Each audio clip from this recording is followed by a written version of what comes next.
గిరిధర్ గారు వచ్చారు. నమస్కారం సార్ గిరిధర్ గారు. We are waiting for you actually.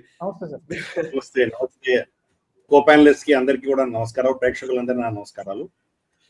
Sir Giridhar గారు, యాక్చువల్లీ నేను నంబర్స్ లోకి వెళ్లే ముందు అసలు ఫస్ట్ నేను మిగతా ఎగ్జిట్ పోల్స్ నమ్మను, గిరిధర్ గారి పోల్స్ నమ్ముతాను. గిరిధర్ గారు ఫస్ట్ మీ అసంప్షన్ చెప్పండి. 4 రాష్ట్రాల్లో ఎవరు గెలవబోతున్నారు? అంటే ఒక విషయం గుర్తుపెట్టుకోవాలి, బీజేపీ దెబ్బలు తిన్న తర్వాత గుణపాఠాలు నేర్చుకుంటుంది. చాలా పార్టీస్ అన్ని కూడాను దెబ్బలు తిన్నా కానీ ఏం చీమ కుట్టనట్టు వాళ్ళు పట్టించుకోరు, మళ్ళీ అదే తప్పులు చేస్తారు. అందుకనే ఎలక్షన్ తర్వాత ప్రతి ఎలక్షన్, ఈ ఎలక్షన్ తర్వాత ఇంకో ఎలక్షన్, దాని తర్వాత ఇంకో ఎలక్షన్, ఈ యొక్క రిజల్ట్స్ మనం చూస్తున్నాం. ఎస్పెషలీ కాంగ్రెస్ ఎటువంటి తప్పిదాలు చేస్తున్నారో మనం చూస్తున్నాం. రిజల్ట్స్ వస్తున్నాయి. ఈ రిజల్ట్స్ వచ్చినప్పుడు దాన్ని ఎలా హ్యాండిల్ చేయాలి, బహుశా కూటమిలు ఫామ్ చేయాల్సి వచ్చే పరిస్థితి రావచ్చు, కొన్ని హంగ్ అసెంబ్లీస్ రావచ్చు. ఇటువంటి పరిస్థితులలో కాంగ్రెస్ అధినేత రాహుల్ గాంధీ ఎక్కడ ఉండాలి? ఆయన చైనాకు వత్తాసు పలుకుతూ అండమాన్ నికోబార్ ఐలాండ్స్ లో, గ్రేటర్ నికోబార్ ఐలాండ్స్ లో జరగబోతున్నటువంటి మేజర్ భారతదేశం ప్రాజెక్ట్ ని అపోజ్ చేయడానికి, చైనాకు వత్తాసు పలకడానికి అక్కడికి వెళ్ళాడు ఆయన. సో అందుకని ఇది మనకు ఉన్న పరిస్థితి. ఈ పార్టీలకు అన్నిటి కూడాను వాళ్ళ యొక్క పరిస్థితి ఏంటో మనం అర్థం చేసుకోవచ్చు. సో బీజేపీ సిగ్నిఫికెంట్ గా గెయిన్ చేస్తాం.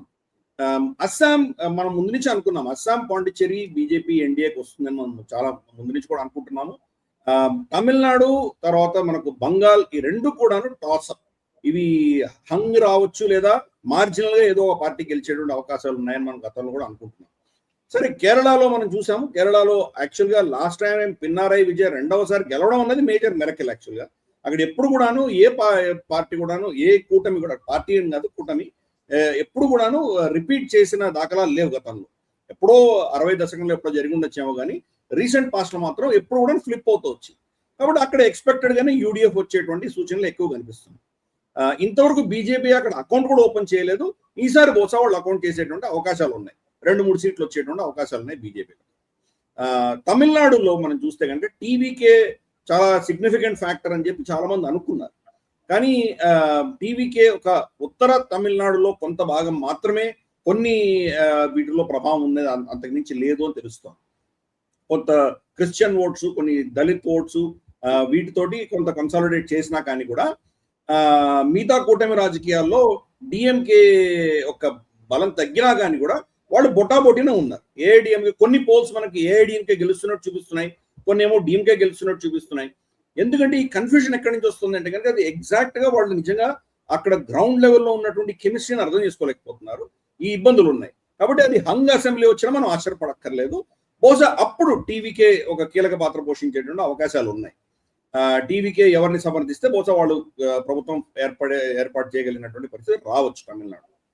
పాండిచ్చేరి సరే, రామస్వామి ఆయన ఎనీవే ఆయన ఎన్డీఏ ఆయన కూటమిలో ఉన్నారు కాబట్టి, అంటే ఎన్డీఏ కూటమికి సంబంధించినటువంటి వ్యక్తి కాబట్టి అది ఎలా తెలుస్తుందో. సో నెక్స్ట్ వచ్చేసి మనకు బెంగాల్, కీలకంగా బెంగాల్లో మనం చెప్పడం చాలా కష్టం. చాలా ఎగ్జిట్ పోల్స్ ఆల్రెడీ ఇచ్చేస్తున్నాయి, వాళ్ళు చెప్పాల్సిన వాళ్ళు చెప్తున్నారు. కానీ సౌత్ బెంగాల్లో రెండవ ఫేజ్ లో జరిగిన ఎన్నికలకు సంబంధించి మనకు బహుశా రేపటికి ఈ రోజు అంతా కొల్లేట్ చేస్తారు. ఇంకా వాళ్ళ ఎగ్జిట్ లో వాళ్ళని అడిగి, వాళ్ళ ప్రశ్నలు అడిగి దాన్ని అంతా కొల్లేట్ చేసి బహుశా రేపటికి మనకు ఒక విధమైన క్లియర్ పిక్చర్ వస్తుంది. ఎందుకంటే సౌత్ బెంగాల్లో మనకు 24 పర్గనాస్, నార్త్ సౌత్ 24 పర్గనాస్, అలాగే మనకు హూగ్లీ, అలాగే మనకు అక్కడ ఉన్నటువంటి మనకు అంటే డమ్ డమ్, ఈ చుట్టుపక్కల మనకు కల్కటా చుట్టుపక్కల ఉన్నటువంటి ప్రాంతాలు, మదినీపూరు, ఇవన్నీ కూడా ఏంటంటే కనుక తృణమూల్ యొక్క కంచుకోటలు. గతంలో చాలా స్ట్రాంగ్ రిజల్ట్స్ ఇచ్చారు. ఈసారి మనకు తెలుస్తోంది ఏంటంటే, అట్లీస్ట్ ప్రిలిమినరీ రిపోర్ట్స్ మనం చూడంగా మనకేం అర్థం అవుతుందంటే అక్కడ హిందూ కన్సాలిడేషన్ అవుతోంది అని మనం చూసాము. అలాగే ముస్లిం ఓటు బైఫర్కేట్ అవుతుంది అని చూస్తున్నాం. ఎస్పెషలీ దక్షిణ పశ్చిమ బంగాల్లో ఒక రాడికల్ ఇస్లామిక్ పార్టీ ఒకటి కమ్యూనిస్ట్ సిపిఎంతో కలిసి వాళ్ళు కూటమి ఏర్పాటు చేసుకుని వాళ్ళు వెళ్తున్నారు. సో సిగ్నిఫికెంట్ ముస్లిం ఓట్స్ అటు స్ప్లిట్ అయినాయని తెలుస్తుంది. అలాగే కొన్ని మాల్దా లాంటి ప్రాంతాల్లో కాంగ్రెస్ ఇప్పుడు కూడా స్ట్రాంగ్ పర్ఫార్మెన్స్ ఇస్తాం. కాంగ్రెస్ కి 5-6% గతంలో వచ్చింది. అది బహుశా వాళ్ళు పర్సెంటేజ్ ఇంక్రీజ్ చేసుకున్నా మనం ఆశ్చర్యపడక్కర్లేదు. ఎందుకంటే ఈ ప్రభుత్వానికి వ్యతిరేకత అన్నది హిందువులే కాదు, ముస్లింలో కూడా మనం చాలా సిగ్నిఫికెంట్ గా చూస్తున్నాం. సరే వలసదారులు ఎవరైతే వచ్చి ఇక్కడ ఆధార్ కార్డులు తీసుకొని ఓటర్ ఐడి పెట్టుకున్నారో వాళ్ళు ఎలాగో ఏకపక్షంగా ఓటేస్తారో తెలిసిన విషయం. కానీ లోకల్ బంగాలీ ముస్లిమ్స్ వాళ్ళు కూడా దెబ్బతింటున్నారు, వాళ్ళు కూడా ఇబ్బందులు వచ్చినాయి. కాబట్టి అక్కడ కొంత స్ప్లిట్ అయినట్టు మనకు అర్థమవుతుంది. మోస్ట్ లైక్లీ కాంగ్రెస్ కి సిపిఎం కి సీట్లు పెరిగేటువంటి అవకాశాలు ఉన్నాయి at the cost of TMC. Plus TMC goondaism అన్నది మహిళలకు చాలా దెబ్బ తగిలింది.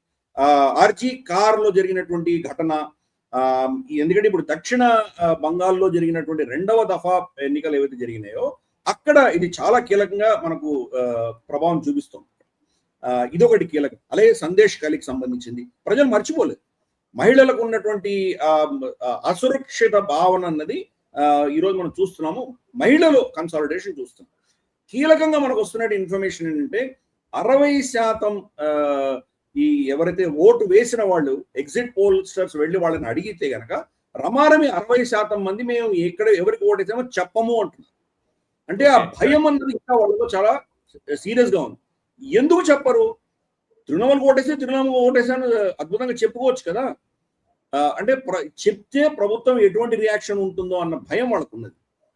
కాబట్టి ఆ భయం దృష్ట్యా ఈ వచ్చిన ఎగ్జిట్ పోల్స్ అన్ని కూడా మనం 100% కరెక్ట్ అని చెప్పుకోవడం చాలా కష్టం. దీంట్లో మార్జినల్ ఓట్స్ ఏవైతే ఉంటాయో, ఎందుకంటే 60% మీకు రెస్పాన్సివ్ ఇవ్వకపోతే మీరు రిజల్ట్ దేని ఆధారంగా ఇస్తారు. అందుకనే ఎగ్జిట్ పోల్స్ లో ఈ యొక్క మేజర్ ఇష్యూ మనకు ఉన్నది.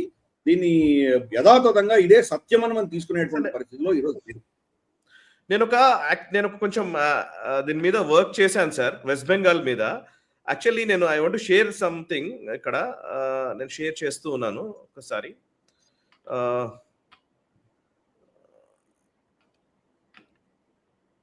ఒక నిమిషం, ఇది చూడండి. ఇది ఎక్సెల్ షీట్ మీకు కనిపిస్తోందా దీంట్లో స్క్రీన్ పైన? ఇంకా రాలేదు ఇంకా. ఒక్క నిమిషం నేను స్టేజ్ చేస్తున్నాను. ఒక్కసారి దీని మీద చూస్తే నేను కొంచెం దాన్ని జూమ్ ఇన్ చేస్తాను. యాక్చువల్లీ సార్ ఇది నంబర్స్, నేను కొంత వచ్చిన డేటాను బేస్ చేసుకొని తీసినటువంటి నంబర్స్. నాకు తెలిసి ఫుల్ గానే కనబడుతున్నాయి అనుకుంటాను ఇవి, రైట్? సో బిలో 1000 బీజేపీ పోయిందా 2021 ఎలక్షన్స్ లో బీజేపీ లాస్ట్ సీట్స్, టీఎం